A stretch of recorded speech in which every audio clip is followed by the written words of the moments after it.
Aguas Trayén o Cascada en Mapudungún es la mejor agua purificada con tecnología de última generación. Para más información, visite su página web www.aguastrayen.com.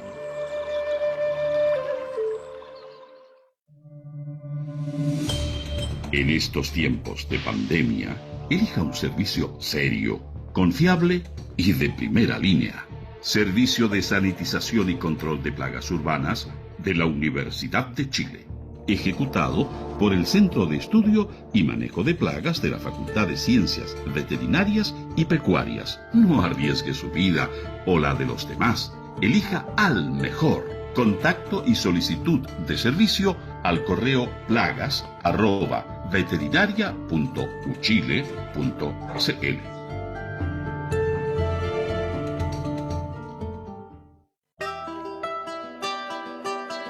Radio Universidad de Chile te invita a escuchar cada miércoles a las 16 horas Rocadictos. Un espacio donde te enterarás de terremotos, sequías, erupciones volcánicas, aluviones y todo lo que ocurre en torno a las ciencias de la Tierra en nuestro país y el mundo. Todo eso es motivo de conversación en Rocadictos.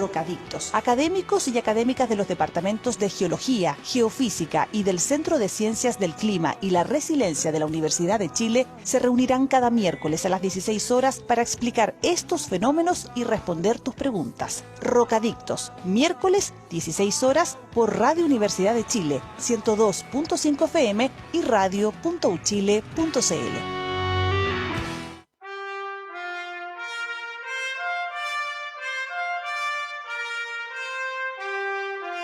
Radio Universidad de Chile y la Facultad de Arquitectura y Urbanismo de la Universidad de Chile los invita a escuchar todos los viernes a las 11 horas el programa Pensar Habitar, un espacio de opinión, entrevistas y destacados invitados. Pensar Habitar es patrocinado por la Facultad de Arquitectura y Urbanismo de la Universidad de Chile. Conduce el arquitecto Max Aguirre González. Pensar Habitar, todos los viernes a las 11 horas en la radio que piensa. Radio Universidad de Chile y Siempre Viva Ediciones presenta Siempre Viva en Vivo, programa de crítica, actualidad y debate de las diversidades sexuales en Chile. Todos los domingos desde las 22 horas en el 102.5 del dial FM. Siempre Viva en Vivo, conducido por Víctor Hugo Robles, el Che de los gays. Siempre viva que en mi triste huerto yo vi florecer.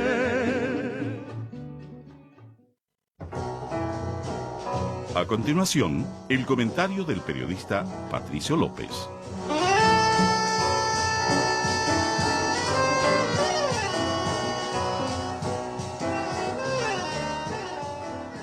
Tengan ustedes muy buenos días cuando son las 8:04 de la mañana y según el medidor de temperatura, no el corporal, sino aquel que funciona de una manera más científica, a esta hora hay apenas 4 grados en la región metropolitana. Así es que para quienes no han salido aún de su casa a abrigarse, pero por supuesto sabemos que estamos a esta hora con ustedes en distintas partes de nuestro territorio nacional y en distintas partes del mundo, a través de la Radio Universidad de Chile y sus distintas plataformas, a través de Uchile TV y sus distintas plataformas y por supuesto también a través de la red de radios que piensan. Bueno, vamos al comentario, porque la circulación de información falsa sobre el borrador de nueva constitución y sobre el proceso constituyente ha alcanzado dimensiones difíciles de imaginar previamente. Incluso dirigentes políticos entregan información falsa u opinan sobre la base de información equivocada, lo cual ha provocado la aparición de distintos mecanismos para señalar las llamadas, según el anglicismo, fake news. De paso, están contribuyendo lenta pero sostenidamente al descrédito de aquellos que las difunden. Y no nos estamos refiriendo a las distintas y legítimas opiniones sobre este tema, sino concretamente a errores e información falsa. Podemos decir como descripción de un hecho, no como una opinión, que las falsedades provienen en casi todos los casos de personas inclinadas a una de las dos opciones, el rechazo. Por lo general, son usadas como el fundamento para anticipar un futuro apocalíptico, donde el país sufriría toda suerte de plagas políticas y sociales. Es en este contexto que aparece el informe de Morgan Stanley, una multinacional financiera estadounidense que desarrolla su actividad como banco de inversiones y agente de bolsa, y que es una de las 500 empresas más relevantes de Estados Unidos, según Forbes. Para no hacer yo interpretaciones sobre el texto, les leo textual. Un primer vistazo a esta versión del documento sugiere que, de aprobarse, Chile se enfrentaría a una mayor carga fiscal y a un mayor control regulatorio sobre las empresas, especialmente en lo que se refiere al frente medioambiental. Sin embargo, en consonancia con nuestra opinión de siempre, no vemos indicios de elementos potencialmente perturbadores para el marco de la política macroeconómica de Chile, señala la declaración. Déjenme agregarles un segundo párrafo. Dice nuevamente textual. La exclusión de las propuestas menos ortodoxas para el sector empresarial, la política económica y el marco institucional, que suponían un mayor riesgo para la inversión y lo fiscal, debería ser positiva para la mayoría de los activos de renta fija, ya que el resultado debería reducir la incertidumbre política para los empresarios, promoviendo la inversión y manteniendo un marco fiscal mayoritariamente ortodoxo. Como pudieron escuchar directamente desde el texto, una de las firmas de inversión más importantes del mundo no ve ningún apocalipsis en ninguna parte. Al revés, dice que la nueva constitución promoverá la inversión. Llama, por lo tanto, aún más la atención la batahola promovida por los grupos económicos más grandes del país, directamente o a través de su poder propietario o auspiciador de medios de comunicación y centros de estudio, sin que se terminen por entregar fundamentos demasiado precisos de por qué, si no ocurre lo que les conviene o desearían ellos, sería malo para el conjunto del país y para los millones de habitantes de este territorio. Son tiempos entonces en los que se hace necesario que cada cual, desde su espacio, que es diferente, contribuya a un debate serio e informado sobre el proceso constituyente. Votar apruebo o rechazo es igualmente legítimo, pero con fundamentos y no sobre la base de miedos infundados. El cuento del cuco, además de infantil, ya sabemos cómo se desactiva. Basta encender la luz y levantar el cubrecamas para darse cuenta de que no hay nada de qué temer.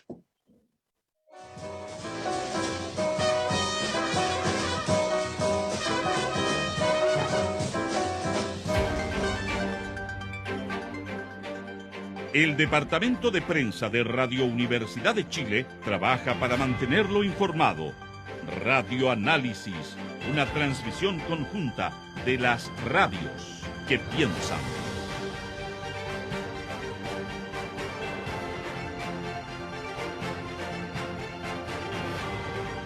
Son las 8:08 de la mañana.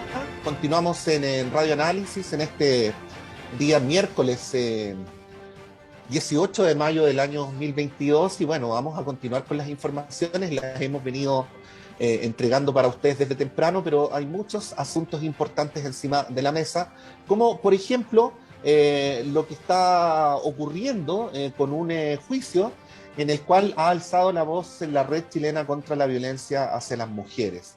Esta organización, que lleva una larga trayectoria en nuestro país, muy valiosa, y que recordemos que ha promovido, entre otras, la muy importante campaña El Machismo Mata, ha venido alertando desde hace algún tiempo sobre el modo en que la justicia, que ellas juzgan muchas veces como patriarcal, trata como criminales a mujeres que han cometido asesinatos en el marco de la legítima defensa frente a agresiones sistemáticas que no solamente vulneran su integridad física, sino que incluso han puesto en riesgo su vida. Ahora el caso puntual es el de Katy Hurtado, una mujer que fue condenada a 20 años de cárcel. Es por eso que ayer se realizó una manifestación frente a la Corte Suprema y Lorena Astudillo, integrante de la Coordinación Nacional de la Red, se refirió a la motivación para esta actividad. Estamos acá reunidas acompañando a la mamá de Katy Hurtado, esperando hoy día la decisión de la Corte Suprema si anula o no el juicio que el Estado chileno inició contra Katy Hurtado, por el cual la condenó por parricidio. Hoy día está detenida, está encarcelada por defenderse de su agresor. Bueno, Lorena Astudillo también afirmó, como decíamos, que el Estado, en vez de proteger a Katy, la criminaliza. El Estado chileno no puso a Katy a salvo. Cuando ella tuvo que defenderse, el Estado chileno hoy día la criminaliza. Exigimos que se anule ese juicio, que se haga otro juicio con perspectiva de género, que se escuche a Katy, que se escuche a su hijo y que sea completamente absuelta. Yo también me defendería. Defenderse no es delito y vamos a estar acompañándola y vamos a seguir insistiendo. Todas las mujeres que ponen a salvo sus vidas debieran ser absueltas por este Estado. Bueno, la red chilena presentó en este caso un recurso de nulidad del juicio porque Katy Hurtado ya ha sido condenada a 20 años de cárcel por la muerte de su ex esposo Richard Aravena, quien la sometía a maltrato físico sistemático. Bueno, el máximo tribunal está viendo este recurso de nulidad presentado por la defensa de Hurtado, luego de que en agosto del 2021 el Tribunal Oral en lo Penal de Calama la condenara por el delito de parricidio en un juicio que generó, como decíamos, cuestionamientos porque no se consideraron los antecedentes de violencia intrafamiliar, ni siquiera el testimonio del hijo de ambos, Alex Aravena Hurtado, quien dio cuenta de la violencia sistemática que sufría a su madre. Lamentablemente casos como este hay muchos, porque además al drama que vivió durante años a manos de su ex esposo, se agregó la violación a la que fue sometida mientras se encontraba en prisión preventiva en el penal de Calama por 2 funcionarios de gendarmería quienes no fueron dados de baja. Una situación dramática que con la movilización de ayer la Red Chilena contra la Violencia hacia las Mujeres ha puesto de relevancia, que hemos querido traer hasta ustedes, pero que lamentablemente también en el caso de Katy no podemos solamente hablar de un caso, sino una situación que se ha repetido muchas veces en la justicia de nuestro país. Radio Análisis, una transmisión conjunta de las radios que piensan, presentada por el Departamento de Prensa de Radio Universidad de Chile.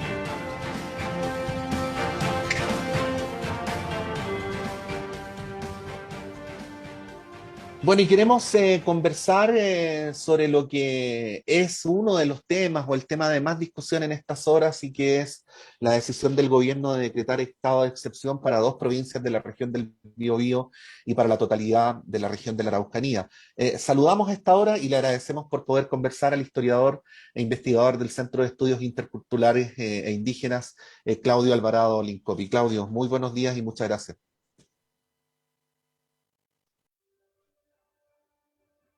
Tenemos ahí a Claudio. Claudio, ¿me escuchas? Sí, ahora sí. Sí. Ahora sí, ahora sí. Patricio, hola, buen día.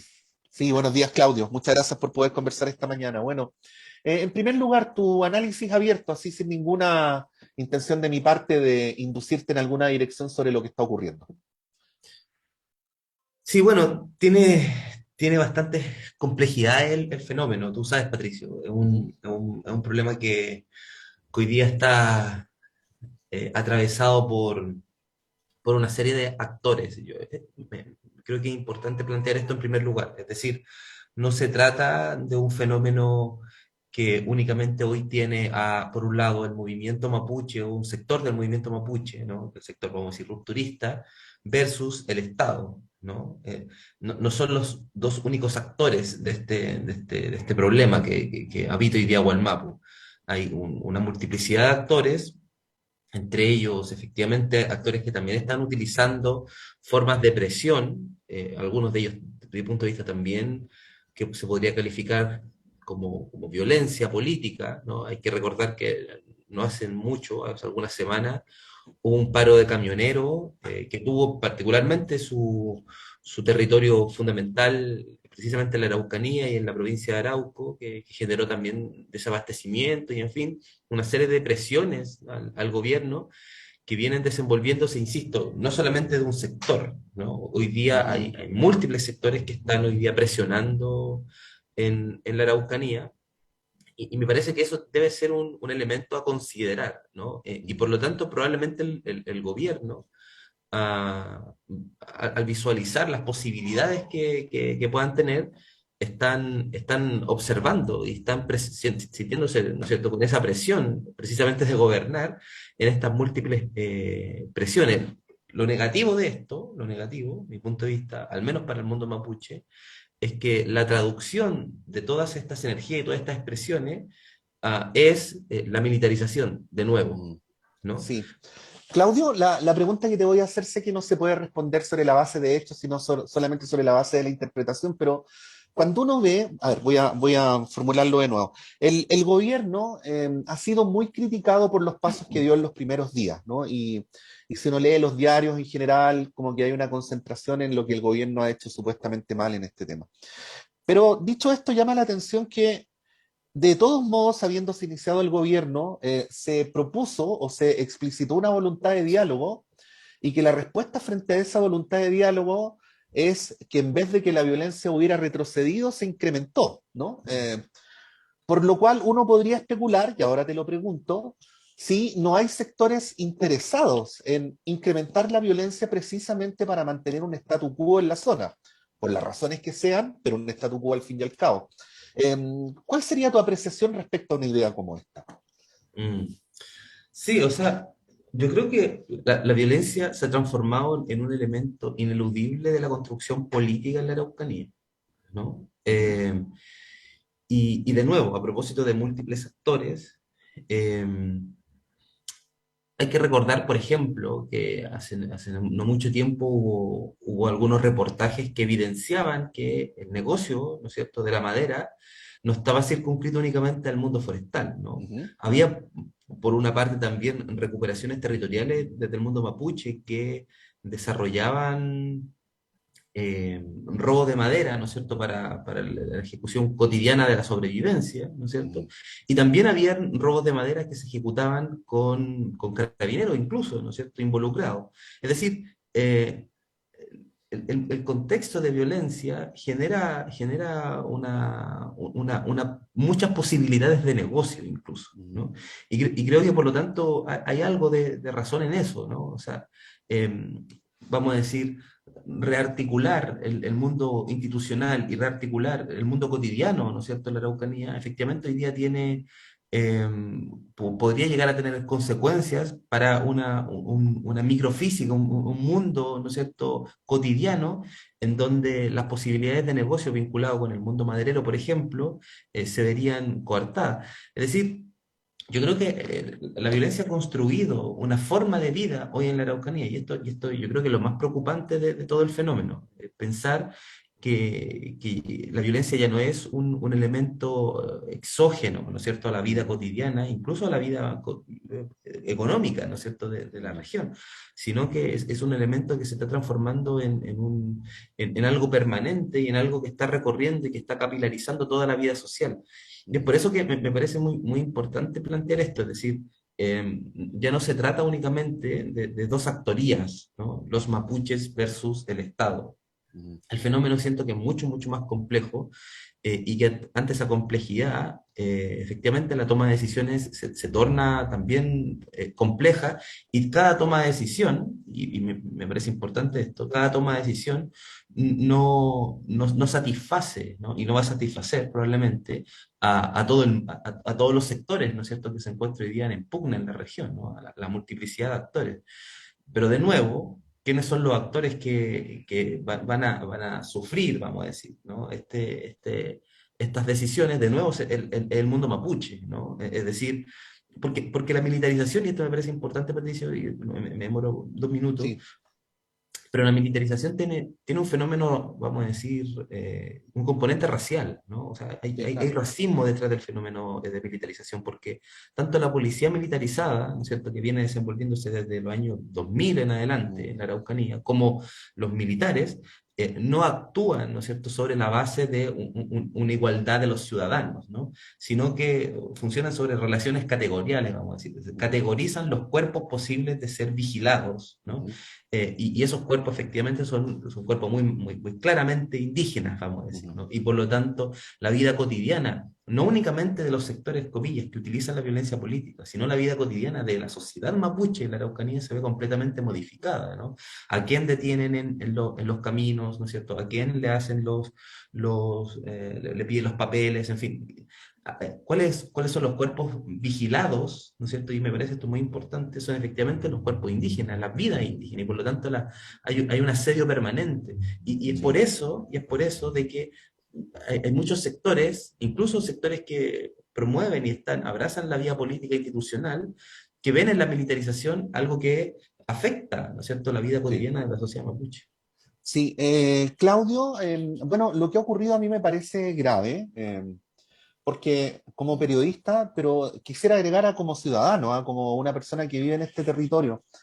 Me parecería fatal que se instalara la idea de que los gobiernos no pueden actuar de otra manera en la Araucanía sino a través de la militarización o de los estados de excepción. El diálogo ya ha demostrado que tiene enemigos de antemano y que va a estar sometido a un boicot permanente, pero bueno, ¿cómo conjurar esa idea? ¿Cómo salir de ahí? Yo sé que es una pregunta muy difícil de contestar, pero bueno, ¿cómo revertir esta sensación que se instala de que incluso los gobiernos que quieren hacer algo totalmente distinto, así como en las óperas donde uno termina fatalmente haciendo lo que no quería hacer, termina haciendo lo que hacían los gobiernos anteriores?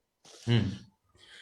Sí, yo creo que hay que abrir una verdad, ¿no? Ujú. Que es, de nuevo, si habitamos una sociedad o una región o algunas provincias en donde la violencia se ha vuelto cotidiana, se ha capilarizado, se ha generalizado en la sociedad, hay múltiples actores que están utilizando la violencia, hay que reconocer lo siguiente: ningún proceso de diálogo va a tener como necesidad primaria la no violencia. ¿Qué quiero decir con esto?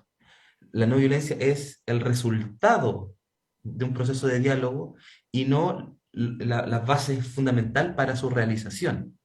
Y esto es muy complicado como reconocerlo, ¿no?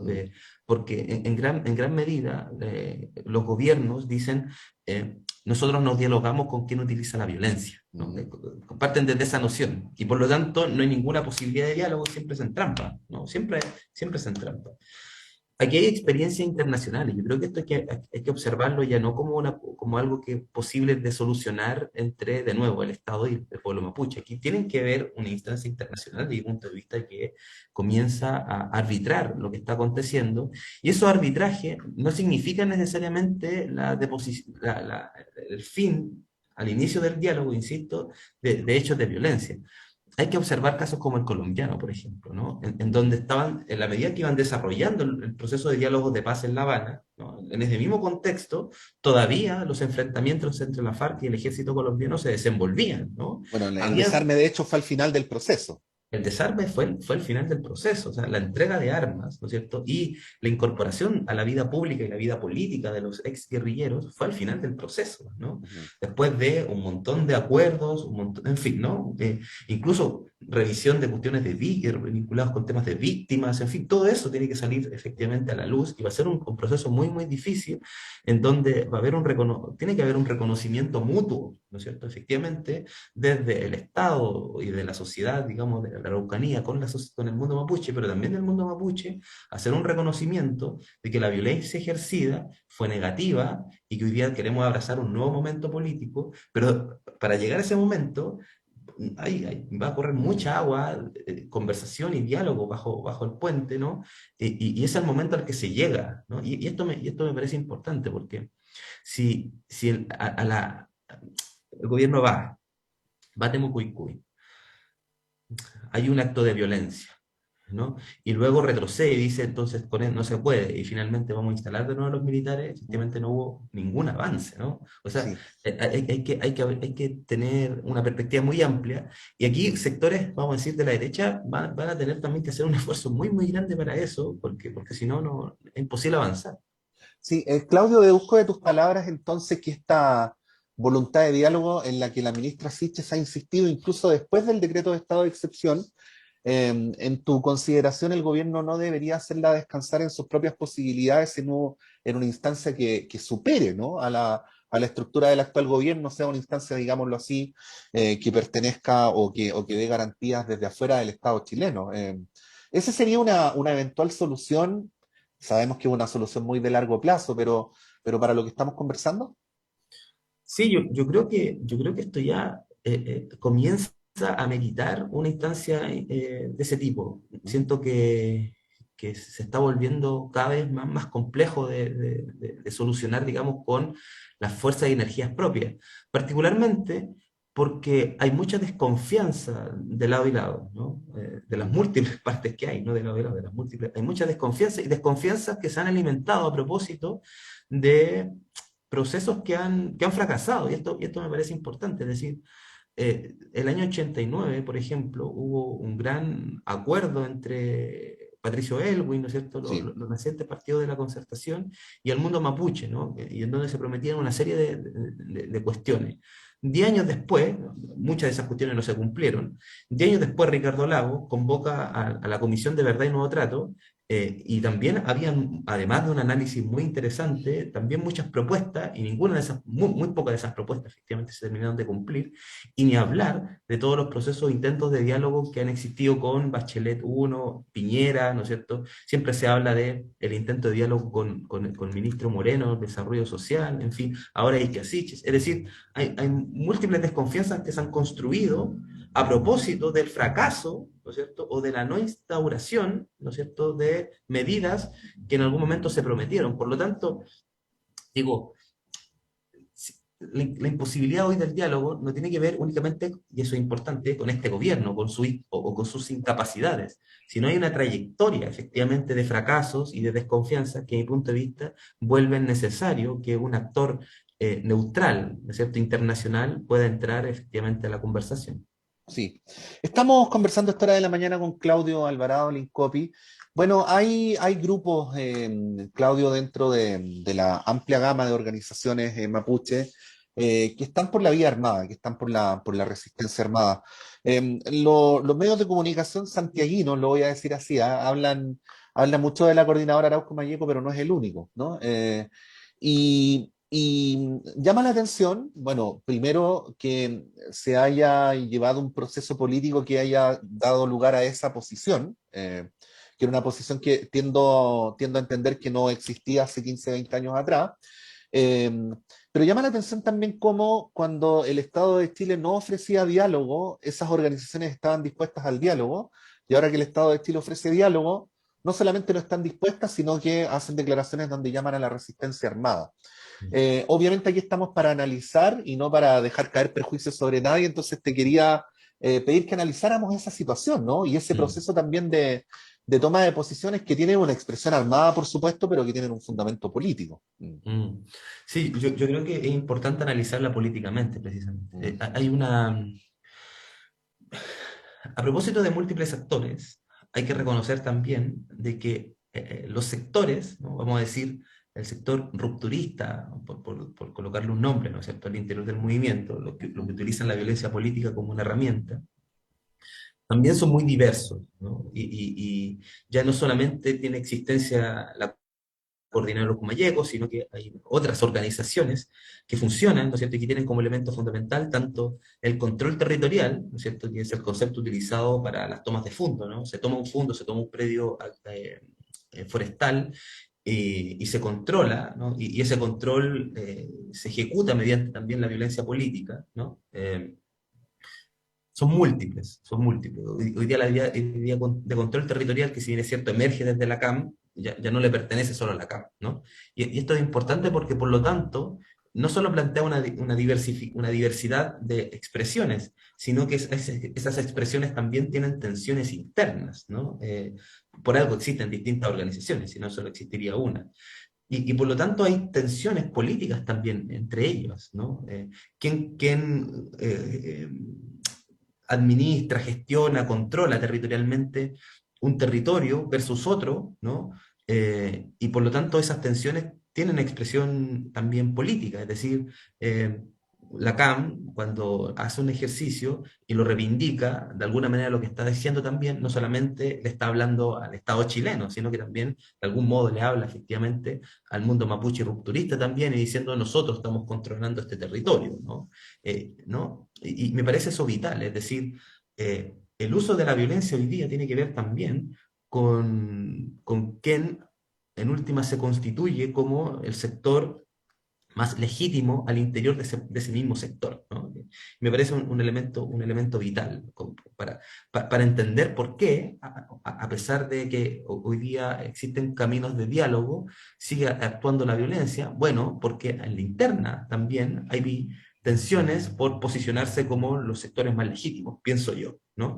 Y por otro lado, también a los sectores rupturistas les emergió nuevas energías políticas, ¿no? Particularmente estoy pensando en los convencionales mapuche, ¿no? Que se han constituido en agentes políticos con capacidad de construir vocerías y ser legítimamente observados como agentes mapuche y públicos, ¿no? Por lo tanto, ya la hegemonía de la palabra, vamos a decir, no se sitúa únicamente al interior de quienes utilizan la violencia política, sino que emergen otros actores. Y por lo tanto, frente a eso, también hay una disputa, siento yo, política hoy al interior del mundo mapuche, por quién se constituye, ¿no es cierto?, como las fuerzas principales que están movilizando la política mapuche hoy, ¿no? Y eso me parece... Sí, lleva una discrepancia de posiciones entre una vía, entre comillas, institucional y otra extrainstitucional, ¿no? Claro, claro, sí, y esa disputa también tiene evidencias, digamos, en la violencia, es decir, la violencia hay que comprenderla como un acto político, ¿no? Y en tanto acto político, cuando se ejecuta, se quieren decir cosas, ¿no? Y entre esas múltiples cosas, insisto, tiene que ver con las tensiones internas del sector rupturista no institucional, pero al mismo tiempo dar una señal, efectivamente también el sector institucional. Seguimos existiendo, seguimos estando, seguimos gestando control territorial, ¿no? Y esa tensión es muy difícil, porque Claro. la pregunta en torno al día... Y no delegamos nuestra representación política en ustedes, que son los representantes del pueblo mapuche en la convención. Por ejemplo, Claro. sí, Sí. sí, es parte de eso también. Sí. Bueno, este es un tema súper complejo, como decíamos, súper interesante. Obviamente, las cosas que uno podría decir sobre el tema no se agotan en esta entrevista, ni se agotarían en 10 entrevistas, Claudio, que hiciéramos. Por eso es importante seguir conversándolas y seguir analizando. Es de aquellos temas en los cuales lo que ocurre el día de ayer y que los medios de comunicación y los periodistas presentamos como noticias están en realidad montados encima de una enorme complejidad histórica, política y social que hay que tratar de desentrañar. Claudio Alvarado Lincopi, como siempre, muchas gracias por tu análisis y por tu gentileza. Muchas gracias, Patricio, por la invitación. Que esté muy bien. Son las 8:31, vamos a hacer un breve alto y continuamos con las conversaciones.